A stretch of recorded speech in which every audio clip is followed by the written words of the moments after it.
சொத்து குவிப்பு வழக்கில் பெங்களூரு சிறையில் உள்ள சசிகலாவை சந்திக்க சென்னையிலிருந்து கார் மூலம் புறப்பட்ட அவர் செல்லும் வழியில் கிருஷ்ணகிரியில் செய்தியாளர்களை சந்தித்தார்.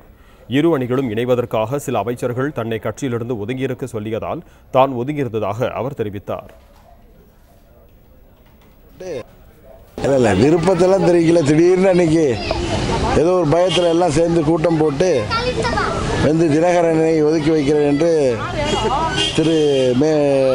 மாண்புமிகு வானளாவிய அதிகாரம் பொருந்தி இன்றைக்கு பொதுச்செயலாளர் அதிகாரத்தை எல்லாம் கையில் எடுத்துக்கொண்டு செயல்பட்டு கொண்டிருக்கின்ற எனது அருமை சகோதரர் ஜெயக்குமார் அவர்கள் தலைமையிலே பேட்டி கொடுத்தார்கள். நானும் சகோதரர் சொல்வதை ஏற்றுக்கொண்டு சற்று ஒதுங்கி இருப்போம் என்று இருந்தேன். பெங்களூரு சிறையில் இருக்கும் சசிகலாவை சந்தித்து அவரது ஆலோசனைப்படி செயல்பட இருப்பதாகவும் தினகரன் தெரிவித்தார். இதனைத் தொடர்ந்து பெங்களூருவில் ஆதரவு எம்எல்ஏக்கள் 10 பேருடன் ஆலோசனை நடத்திய தினகரன் அதன் பிறகு பெங்களூரு பரப்பன அக்ரஹாரா சிறைக்கு சென்று சசிகலாவை சந்தித்து பேசினார்.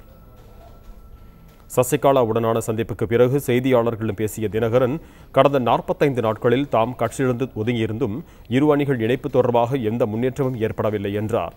எனவே அதிமுகவின் இரு அணிகளும் இணைய மேலும் 60 நாட்கள் அவகாசம் கொடுக்கலாம் என சசிகலா அறிவுறுத்தியதாக தெரிவித்தார்.